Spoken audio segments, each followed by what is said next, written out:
বাংলা থেকে পাবে তো। এই আটকাচ্ছে কেন? আরএসএস বলছে, মোহন ভাগবত বলছে, বিজেপি বলছে, মোদী বলছে না অমিত শাহ বলছে? কার কথা শুনে আটকাচ্ছে? এটাও তো খুঁজে বার করতে হবে। আর খোঁজার চেষ্টা নওশাদ করছে বলেই আমার নামে, আমাদের কর্মীদের নামে একাধিক মামলা দিচ্ছে। আর অন্যজন যারা ওয়াকফ নিয়ে আন্দোলন করছে একটা কথা বলছে না তারা, যে কেন আইএসএফ এর ছেলেদের নামে মিথ্যা মামলা দেওয়া হলো? পার্টি বলে মামলা দেওয়া হলো। আমরা দেখলাম যে ভাঙড়ে আপনাদের ছেলেদের পুলিশ লাঠিচার্জ করলো, পুলিশ বাধা দিল, পুলিশ লাঠিচার্জ করলো এবং পুলিশ তাদের নামে মামলা দিল, ইভেন নওশাদ সিদ্দিকীর নামেও মামলা। আমার নামে মামলা নিয়ে যে প্রশ্ন করছেন, বললেন আপনি, উত্তর আমি এখন দেবো না, ধৈর্য ধরুন। আমি এই মামলা নিয়ে আমি মানুষের কাছে পৌঁছাবো। কি কি মামলা দিয়েছে, কি কি ধারায় দিয়েছে, সময়ের সাথে সব ডিসক্লোজ করব। সেই দিনটা ভয়ঙ্কর দিন আসছে। বিজেপির বিরুদ্ধে, কেন্দ্রের সরকারের নিয়ে আসা আইনের বিরুদ্ধে ব্যাপকভাবে আন্দোলন সংগঠিত করা যায়, সারা দেশের বিজেপি ভয় পেয়ে যাবে। যে রাজ্যের মুখ্যমন্ত্রী মমতা বন্দ্যোপাধ্যায় তিনি বারবার বলছেন এ রাজ্যে আমরা ওয়াকফ আইন লাগু করতে দেব না, আমি যতদিন আছি এ রাজ্যে ওয়াকফ আইন লাগু হবে না। কিন্তু তিনি পশ্চিমবাংলায় বলছেন আন্দোলন করো না, তোমরা দিল্লিতে আন্দোলন করো, ইন্ডোরে আন্দোলন করো, রাস্তায় নামো না। বিষয়টা নিয়ে কি বলবো? দেখুন, আমাদের রাজ্যের মুখ্যমন্ত্রী মমতা ব্যানার্জি মহাশয়া তিনি বলছেন, আমিও শুনেছি, যে আমাদের রাজ্যে এই আইন লাগু হতে দেব না। তো কেমন ভাবে লাগু হতে দেবে না? শুধু মুখে বলে দিলে তো হবে না, তার জন্য গভর্নমেন্ট কোনো অর্ডার আছে, জিও যাকে বলে, কোনো নোটিফিকেশন এখনো হয়নি। বিধানসভা থেকে রেজুলেশন পাস করানো হয়েছে, বিষয় হয়নি। সুপ্রিম কোর্টে গিয়ে রাজ্যের পক্ষ থেকে কোনো মামলা হয়নি, কিন্তু বলা হচ্ছে যে লাগু হতে দেব না। কিন্তু ওনার কথাটাকে আমি অসম্মান করছি না, তাহলে এই কথাটার গুরুত্বটা কখন হবে? একটা জিও থাকলে, একটা নোটিফিকেশন থাকলে এগুলো করলে হয় না, কিন্তু বলে যাচ্ছেন। এবার তৃণমূল কংগ্রেসের যারা বাকি নেতাগুলো আছে এই কথাটা কি তারা কনভে করছে, মুখ্যমন্ত্রী বলে দিয়েছে লাগু হবে না তো হবে না, এটা তো হয় না, সিস্টেম এগোতে হবে, সেই পদক্ষেপগুলো নিচ্ছে না। আর কি তারপরে একটা কি প্রসঙ্গ বললেন, যে দিল্লি থেকে আন্দোলন করো, ইন্ডোরে করো। দেখুন, এইটা একটা অনেক বড়, একটু ব্যাখ্যাটা বড় হবে, শুনতে অসুবিধা নেই তো, ধৈর্য ধরে আমার মাইকটা ধরে রাখবেন। আর দর্শক বন্ধুদের বলবো একটু ধৈর্য ধরে শুনবেন। এখানে আমরা একটু সন্দেহ দেখছি যে দিল্লিতে গিয়ে আন্দোলন করো, এই রাজ্যে আন্দোলন করো না কেন? বলছি, রাজ্যে কেন আন্দোলন করবে না? নোটবন্দির ব্যাড ইফেক্টের জন্য রাজ্যে আন্দোলন হচ্ছে, 100 দিনের কাজে টাকা দিচ্ছে না, রাজ্যে আন্দোলন হচ্ছে, আবাস যোজনার ঘরের টাকা দিচ্ছে না, দিল্লির দোষ, রাজ্যে আন্দোলন হচ্ছে, আমাদের রাজ্যের পাওনা দিল্লি দিচ্ছে না, রাজ্যে আন্দোলন হচ্ছে, ইভেন সিবিআই এসে কাউকে না ধরে নিয়ে চলে যায় তার জন্য আন্দোলন রাজ্যে হচ্ছে। এত আন্দোলন রাজ্য হচ্ছে। রিসেন্ট যেভাবে কেন্দ্রের অপদার্থ বিজেপি সরকার যেভাবে জীবনদায়ী ঔষধের দাম বাড়িয়ে দিল, তার জন্য আন্দোলন কোথাও হলো? আমাদের রাজ্যে হলো। আর আমাদের রাজ্যের মানুষের ওয়াকফ সম্পত্তি লুট হয়ে যেতে পারে, মাদ্রাসা, মসজিদ, কবরস্থান, দরগা থেকে শুরু করে মাজার যেগুলো আছে বা খানকা যেগুলো আছে, মাকবারা আছে, সেগুলো বেয়াত হয়ে যেতে পারে। তাহলে আন্দোলন এখানে করতে পারবে না? এটার ভিতরের রহস্যটা কি? রহস্যটা হচ্ছে এটাই। দেখুন, আমি একটা কথা বলি, কারো গায়ে লাগতে পারে এটা, পশ্চিমবাংলা হচ্ছে আন্দোলনের জন্য এই মুহূর্তে সব থেকে উর্বর জায়গা। পশ্চিমবাংলা, কেরালা, আপনার তেলেঙ্গানা, অবিজেপি রাজ্যগুলো আন্দোলন সংগঠিত করার সব থেকে ভালো জায়গা, কারণ এখানে বিজেপির বিরুদ্ধে আন্দোলন। তাহলে সেই রাজ্যের মানুষদের, সেই রাজ্যের সরকারগুলোর উচিত হবে কি, যারা এই প্রতিবাদটা করছে তাদেরকে একটা বার্তা দেওয়া যে শান্তিপূর্ণভাবে আন্দোলন করতে হবে, গণতান্ত্রিক প্রক্রিয়া অবলম্বন করে তোমরা আন্দোলন করো, বরঞ্চ সেই সরকারগুলোকে আরো সহযোগিতা করা। পশ্চিমবাংলার সরকারের যেহেতু বিজেপি বিরোধী অন্যতম প্রধান মুখ, বিজেপির বিরুদ্ধে আন্দোলন হচ্ছে, তাহলে তো আরো বেশি বেশি করে আন্দোলন করার জায়গা দেওয়া, আন্দোলন করবে সেখানে প্রশাসনকে দিয়ে প্রোটেক্ট করা, বহিরাগত কেউ নিয়ে না এসে এটাকে হিংসা করতে পারে, তার পরিবর্তে আন্দোলন কেন বারণ করছে? এটা একটা রহস্য আছে। যদি এখানে পশ্চিমবাংলায়, যদি কেরলে, যদি আপনার তামিলনাড়ুতে বিজেপির বিরুদ্ধে, তামিলনাড়ুতে অলরেডি আন্দোলন সুন্দরভাবে চলছে, কোনো পুলিশ লাঠিচার্জ করেনি, আমি কেরল তামিলনাড়ুর কথা কোনো শুনতে পাইনি, কিন্তু আমাদের রাজ্যে অলরেডি খবর হয়ে গেছে, পুলিশ আটকাচ্ছে, আর ভাঙড়ে তার নতুন করে বলছি না, যে ঘটনা ঘটেছে সে সময়ের সাথে সাথে আমি সব উত্তর জনগণকে জানাবো। এখন কয়েকটা দিন আমি অপেক্ষা করছি। দেখ, ওয়েস্ট বেঙ্গলে মোক্ষম জায়গা, উর্বর জায়গা, এখানে যদি বিজেপির বিরুদ্ধে কেন্দ্রের সরকারের নিয়ে আসা আইনের বিরুদ্ধে ব্যাপকভাবে আন্দোলন সংগঠিত করা যায়, সারা দেশের বিজেপি ভয় পেয়ে যাবে, কেন্দ্রের বিজেপি ভয় পেয়ে যাবে, এবং সারা দেশের মানুষ অক্সিজেন পাবে। যারা হিন্দু মুসলমান নির্বিশেষে এই বিলের বিরোধিতা করছে তারা অক্সিজেন পাবে। কাশ্মীর থেকে কন্যাকুমারী মানুষ বিজেপির বিরুদ্ধে আন্দোলন তৈরি করবে, উত্তরপ্রদেশ থেকে মধ্যপ্রদেশ, কোনো জায়গা বাদ যাবে না। এখন আন্দোলন করব কি করব না কি করে একটা রাজ্য এরকম দোলমনো চলছে। এরা আন্দোলন করলে এই ভরসাটা ওখানকার মানুষ পাবে। বাংলায় আন্দোলন হবে, মহারাষ্ট্রের মানুষ রাস্তায় নামবে। বাংলায় আন্দোলন হবে, অসমের মানুষ রাস্তায় নামবে। বাংলায় আন্দোলন হবে, উত্তরপ্রদেশের মানুষ রাস্তায় নামবে। বাংলায় আন্দোলন হবে, হরিয়ানার মানুষ রাস্তায় নামবে। বাংলায় আন্দোলন হবে, উড়িষ্যার মানুষ রাস্তায় নামবে। অবশ্যই আন্দোলনটা গণতান্ত্রিক প্রক্রিয়া হবে। তাহলে কি অক্সিজেন পাবে সারা ভারতবর্ষের মানুষ। অর্থাৎ বিজেপি বিরোধী যারা, সে পাঞ্জাব, হরিয়ানা, মধ্যপ্রদেশ, ছত্তিশগড়, কর্ণাটকা, কেরালা, যেখানে হোক না কেন সবাই সাহস পাবে। তাহলে এখানে তো বেশি বেশি করে সুযোগ দেওয়া দরকার। তা না করে এখানে আটকাচ্ছে কেন? এইটাই তো বোঝার দরকার আছে। এটাই যদি না মানুষ বুঝতে পারে, তাহলে গিয়ে ওই বাচ্চারা কার্টুন ফাটুন দেখে না, ওই কার্টুন দেখা দরকার।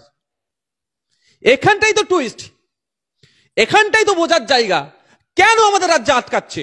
আমাদের রাজ্যে আটকানোর কারণ এটাই, সর্বভারতীয় ক্ষেত্রে বিজেপির বিরুদ্ধে যে সমস্ত মানুষরা রাস্তায় নামতে চাইছে গণতান্ত্রিক প্রক্রিয়ায়, বিভিন্নভাবে আটকাচ্ছে, তাদেরা না সাহস পায় বাংলাকে দেখে। আমরা পশ্চিম বাংলাতে যেভাবে শিয়ালদা থেকে বাবা সাহেব আম্বেদকরের জন্মদিনকে স্মরণে রেখে ওয়াকফের প্রত্যাহারের বিরুদ্ধে প্রতিবাদ মিছিল করেছি, ভারতবর্ষের কোন জায়গায় এত বড় মিছিল হয়েছে? জনসমাবেশ অনেক বড় বড় হয়েছে। আমি কি দেখলাম আমাদের সৈয়দ ফ্যামিলি, থান্দাল ফ্যামিলি আমাদের কেরালাতে বিশাল জনসমাবেশ করেছে। কিন্তু আমি বলছি র্যালি, পদযাত্রা এত বড় কেউ করতে পারেনি এখন পর্যন্ত। আরো বড় হবে আশা করছি, আমাদেরটা ফিকে পড়ে যাবে। এত বড় মানুষ রাস্তায় নামবে, এত মাথা রাস্তায় নামবে, এর থেকে কয়েক গুণ বেশি মানুষ রাস্তায় নামবে সময়ের সাথে সাথে। কিন্তু তাহলে এইটা তো সারা ভারতবর্ষে। আমি দিল্লিতে গিয়েছি, এই র্যালির কয়েকদিন পরেই তো দিল্লিতে গেলাম। ওখানে সুপ্রিম কোর্টের চত্বরে দিল্লিতে আমি বছর দুয়েক আগে একটা কনফারেন্সে গিয়েছিলাম। সে সময় একজনের ব্যক্তির সাথে পরিচয় হয়েছিল। তা সে আমার দিকে চেয়ে আছে, আমি তার দিকে চেয়ে আছি। আমি তাকে গিয়ে বললাম, আপনার সাথে কি আমি আগে কোনোদিন কথা বলেছি?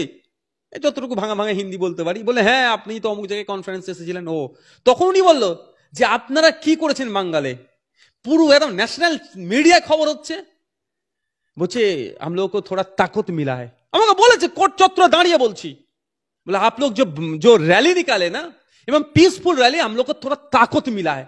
তো এই যে তাকত পাওয়াটা বাংলা থেকে পাবে, তো এই আটকাচ্ছে কেন? আরএসএস বলছে, মোহন ভাগবত বলছে, বিজেপি বলছে, মোদী বলছে না অমিত শাহ বলছে, কার কথা শুনে আটকাচ্ছে? এটাও তো খুঁজে বার করতে হবে।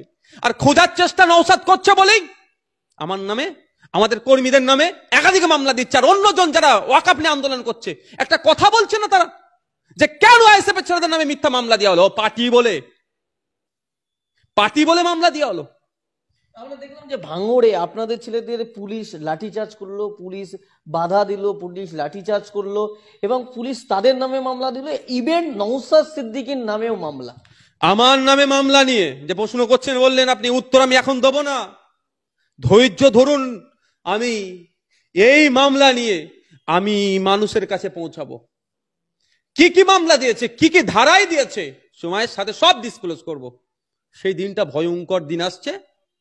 ভয়ঙ্কর দিন মানে আমি কিছু ঘটিয়ে ফেলবো এরকম ব্যাপার না, মানে আমি মিডিয়ার মাধ্যমে আমি একটু ওই ধৈর্য ধরুন, ওটাও বাংলার মানুষকে জানাবো কি হয়েছে না হয়েছে, কোথায় প্রোগ্রাম ছিল, কি করেছে না করেছে, কাদের ইন্ধনে হয়েছে, কি হয়েছে, এবং আমাদের নামে মামলা দিয়েছে, আমার নামে কটা মামলা দিয়েছে, কি কি ধারা দিয়েছে, কি করেছে, সেইগুলো আমি জানাবো। একটু ধৈর্য ধরুন। আমি একটু শুধু ধীর গতিতে চলছি। আমার লক্ষ্য এখন হচ্ছে বিজেপির বিরুদ্ধে আন্দোলনটাকে সংগঠিত করা। এই বিজেপির বিরুদ্ধে বাংলার ধর্মপ্রাণ মানুষ, হিন্দু মুসলমানকে, দলিত আদিবাসীকে সাথে নিয়ে একটা বৃহত্তর আন্দোলন সংগঠিত করা। সেই দিকে আমরা একটু ফোকাসটা আছে। আর সাথে সাথে এই যে ঘটনা আমার সাথে, আমাদের পার্টির সাথে, পার্টির কর্মীদের সাথে, ইভেন আমার নামে, আমাদের দলের জেনারেল সেক্রেটারি, আমাদের দলের ওয়ার্কিং প্রেসিডেন্ট, আমাদের দলের রাজ্য কমিটির সদস্যদের নামে যেভাবে মামলা দিয়েছে, এটা কোনোভাবেই মেনে নেওয়া যায় না।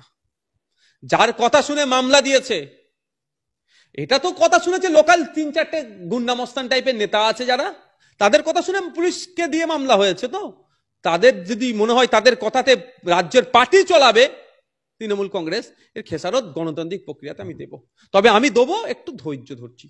মুখ্যমন্ত্রী মমতা বন্দ্যোপাধ্যায় নেতাজি ইন্ডোর স্টেডিয়ামের বক্তব্য দিতে গিয়ে বললেন, ভাঙড়ের প্রসঙ্গ উল্লেখ করে বললেন, গাড়ির দাম 40 লক্ষ টাকা, কাউকে রিয়াত করা হবে না, সব আদায় করা হবে। রীতিমতো আইএসএফ এর নাম না করে আইএসএফ এর কর্মী সমর্থকদেরকে টার্গেট করা হবে। আমি মুখ্যমন্ত্রীর কাছে আমি একটা জাস্ট বার্তা যদি পৌঁছায় ওনার কাছে, আমি এতটুকুই বলবো, আপনার নিশ্চিতভাবে কোর্ট টিম আছে, কোর্ট টিম পাঠিয়ে ভাঙড়ে ওখানে একটু করা হোক, করুক, উনি নিজের কোর্ট টিম দিয়ে একটু সার্ভে করুক, তদন্ত করুক। ওই শওকত মোল্লা কি বললো, কিছু গুটি কয়েক পুলিশ মিলে কি তথ্য ওপরে পাঠাচ্ছে, ওটা তো ম্যানিপুলেট করে পাঠাচ্ছে। ওটা না করে কটা জিনিস মুখ্যমন্ত্রী নিজে থেকে তার কোর্ট টিমকে দিয়ে চাওয়াক। ভাঙড় থানা, কাশীপুর থানা, ওই দিনের টোটাল সিসিটিভি ফুটেজ, ওই বাইকগুলো কি বাইক ছিল, শুনেছি নাকি ওটা খারাপ ভাঙাচুরা বাইক ছিল যেগুলো আগুন লাগিয়েছে। সেই বাইকগুলো ওখানে আসলে কিভাবে, এই সিসিটিভি ফুটেজটা বার করুক। দ্বিতীয়, ওই বাইকগুলো অ্যাকচুয়াল কাদের। 3 নম্বর, বাইকে আগুন লাগাচ্ছে এই ফুটেজটা খুঁজুক, তাহলে কারা আগুন লাগাচ্ছে ধরা পড়বে। 4 নম্বর যেটা হচ্ছে, রাজারহাট থেকে আসার এবং কুলটি থেকে আসার এই রাস্তাগুলো থেকে যে সিসিটিভি আছে সেইগুলোকে চেক করা হোক, যে গাড়িগুলো এসেছে গাড়ির নাম্বারগুলো চেক করে কোথা থেকে এসছে না আসছে এটা তদন্ত করুক, তাহলে দুধকে দুধ পানিকে পানি হয়ে যাবে। আমিও বলবো, তো সরকারি যায় গাড়ি বাইকে আগুন লাগাবে কেন যদি সরকারি বাইক হয়? যে বাইকে আগুন লাগিয়েছে না ছাড় পাই, আমিও বলছি অন ক্যামেরা, কিন্তু কে আগুন লাগালো? যখন আগুন লাগিয়ে ধোঁয়া উঠছে তখন আমার দলের নেতৃত্বরা, আমাদের মানুষজন মাঠের মধ্যে, সেসব ভিডিও আমাদের কাছে আছে। তাহলে কে আগুনটা লাগালো? এইটাই তো খুঁজে বার করতে হবে। সাপ হয়ে কামড়াচ্ছে, ওজা হয়ে ঝাড়ছে না তো।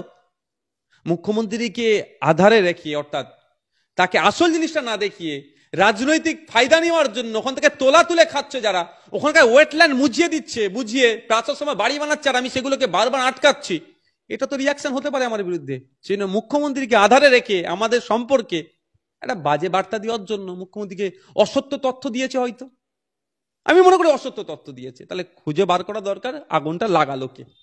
একটা বিষয়, শেষ প্রশ্ন যেটা করবো, আপনি সুপ্রিম কোর্টে গেলেন, মামলা করলেন, এবং 2 দিন ধরে সুপ্রিম কোর্টে যে শুনানি হলো, কতটা আশা দেখছেন? আমাদের দেখুন লাস্ট হোপ, শেষ আশা হচ্ছে সুপ্রিম কোর্ট। সংবিধান আপনার দুটো কক্ষে, সংসদের দুটো কক্ষে আপনার কি হলো, সংসদের দুটো কক্ষে আপনার বিলকে আইনে পরিণত করার জন্য প্রক্রিয়া শেষ করলো সংখ্যার জোরে।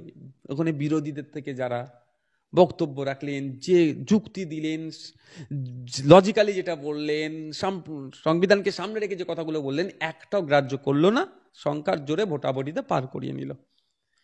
এখন আমাদের লাস্ট আশা, লাস্ট হোপ সুপ্রিম কোর্ট, দেশের সর্বোচ্চ বিচারালয়। আমরা অনেকে গিয়েছি, অনেকে পিটিশন করেছে, কিন্তু অনেকের নাম এখনো আসেনি। ওটাকে আপলোড করতে হয়, তো টেকনিক্যাল একটু হয়। ভাগ্যক্রমে আমার হয়ে গেছিল। আমার যদি না হতো ফার্স্ট হেয়ারিং এ, তাহলে আমার বিরুদ্ধে অনেকজন গালিগালাজ দিত, নওশাদ সিদ্দিকী কোথায় ফাইল করেছে, অনেক চিৎকার করতো। কিন্তু আমি একটুকু বুঝি যে কাজের মাধ্যমে জবাব দেওয়া। তো সুপ্রিম কোর্টে আমার যে প্রথম দিনে যে লিস্টেড হয়েছে, সেকেন্ড দিনে যে লিস্টেড হয়েছে, লিস্টে আমার নাম ছিল কি ছিল না আপনারা নিশ্চয়ইভাবে দেখেছেন বা দেখিয়েছেন, রিট পিটিশন নাম্বার কত ছিল, তাকে অনেকে কিন্তু করেছে। আমি এটা আপনাকে বলি, অনেকের নাম আসেনি, পরের পিটিশন হয়তো এতে চলে আসতে পারে তাদের নামগুলো। যাক, যেটা বলছি যে ও 2 দিন ধরে প্রায় ঘন্টা 3 আলোচনা হয়েছে 2 দিনে। তো আলোচনায় যেটা আমাদের দাবিগুলো ছিল, মূল যে দাবিগুলোর মধ্যে 2টো দাবি কিন্তু স্টে অলরেডি হয়ে গেছে। প্রথম একটা দাবি যেটা হচ্ছে, সেটা ওই সেন্ট্রাল ওয়াকফ কাউন্সিল এবং স্টেট যে ওয়াকফ বোর্ডগুলো আছে সেইগুলোতে যে নতুন করে যে আইনের মাধ্যমে যে ফরমেশন করতে বলেছে, ওটা এখন করতে পারবে না, 1 নম্বর। দ্বিতীয় হচ্ছে ওয়াকফ বাই ইউজার, আমরা সহজে যদি বলি মৌখিক হেবাগুলো, মৌখিক দানগুলো, আপনার দাদু তার দাদু তার দাদু 400 বছর আগে বলেছিল এই জায়গাটা আছে, তোমরা নামাজ পড়ো। 400 বছর ধরে নামাজ হয়ে আসছে, মৌখিক বলে দিয়েছে, অফ করে দিয়েছিল। আপনার আপনার আমার চার পোস্তের দাদু কি 6 পোস্তের দাদু বলে এসছে এটা কবরস্থান, আমি জায়গাটা আমার কবরস্থানের জায়গা, আমি তোমাদের কবরের জন্য অফ করে দিলাম, কবর দেবে, সে হয়ে আসছে। এইটা সুকৌশলে বিজেপি মুসলমানদের উপকার করতে চাইলেও আইনগুলো তুলে দিচ্ছিল, তুলে দিয়ে ওই কাগজ ওই জায়গাগুলোকে নিয়ে নিতে চাইছিল। 50% ওয়াকআপ প্রপার্টি ওয়াক বাই ইউজার, মানে মৌখিক দানের উপরে চলেছে। এটা সুপ্রিম কোর্ট দ্বারা ভ্যালিড, সেটা তো স্টে লাগিয়েছে। এবার আগামীতে যেগুলো আছে, প্র্যাকটিসিং ইসলাম লাস্ট 5 বছর হতে হবে, আরো যেগুলো আছে সর্বোচ্চ ক্ষমতা কন্ট্রোল ডিস্ট্রিক্ট কালেক্টরের হাতে দিয়ে দিয়েছে, এই সমস্ত যেগুলো আরো যেগুলো আনুষঙ্গিক গুলো আছে সেগুলো নিয়ে পরের স্টেপে হিয়ারিং হবে হবে হবে, আশা করছি সেগুলোতে স্টে পড়বে। এই জায়গায় এসে দাঁড়িয়ে আছে। আমি একটা কথাই বিষয়ে বলবো যে কোর্টে দুটো স্টে হয়েছে বলে আমি নাকে তেল দিয়ে ঘুমাবো এরকম ব্যাপার নয়। আমাদেরকে কোর্টের লড়াই কোর্টে লড়ে নেবে আমাদের উকিলরা, এবং মাঠে ময়দানের লড়াই গণতান্ত্রিক প্রক্রিয়ায় আমাদেরকে লড়তে হবে। আমাদের উচিত হবে এখন বেশি বেশি করে আন্দোলন, প্রতিবাদ মিছিল যাই করছেন সেগুলোকে সংগঠিত করা। তবে হ্যাঁ, শান্তিপূর্ণ গণতান্ত্রিক প্রক্রিয়ায় ধর্মনিরপেক্ষ চরিত্র বজায় রেখে করবেন, কোনো রকম ভাবে ভায়োলেন্স করবেন না। ঠিক যেভাবে আন্দোলন করলে এই মাথাগুলো কত সেগুলো দিল্লিতে ইফেক্ট হবে, পজিটিভ ইফেক্ট হবে। আর যদি আপনার মিটিং মিছিলে ঢুকে কেউ হিংসা করে দেয় তাহলে এর নেগেটিভ ইম্প্যাক্টও পড়তে পারে দিল্লিতে। তাই অনুরোধ করছি, আমি জানি আপনারা অন্যায়ের বিরুদ্ধে আন্দোলন নেপেছেন, আপনারা কেন অন্যায় করবেন ভাই? তাহলে অন্যায় কেউ করে দিতে পারে, যেমন পুলিশ ঢুকে আমাদের কিছু তৃণমূলের লোক ঢুকে ভাঙড়ে আমাদের বিরুদ্ধে হিংসা করলো, এটাও হতে পারে। বিজেপি নির্দেশ দেবে তৃণমূলকে যত জায়গায় মিটিং মিছিল হচ্ছে সব হিংসা করিয়ে দাও, পুলিশকে দিয়ে হোক করে দিতে পারে। তাহলে আপনাদেরকে সজাগ থাকতে হবে এগুলো থেকে, একদম কারো ফাঁদে পা দেওয়া যাবে না। কেস সুন্দরভাবে দুটো স্টেপ যেটা হয়েছে, দুটো হিয়ারিং যেটা হয়েছে পজিটিভ দিকে এগোচ্ছে।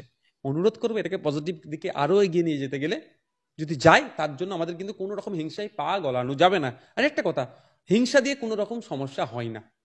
আমি জানি আপনারা হিংসা করবেন না, কিন্তু কারো ফাঁদেও পা দেবেন না। কেউ উত্তেজিত করলে উত্তেজিত হবেন না, কেউ প্রভোগ করলে আপনার সেটাকে অ্যাকসেপ্ট করবেন না, আপনার বলে রিজেক্ট করবেন। আর কেউ যদি আপনার হিংসা করতে চায় সেইগুলো থেকেও আটকাবেন আপনারা, অনুরোধ করছি।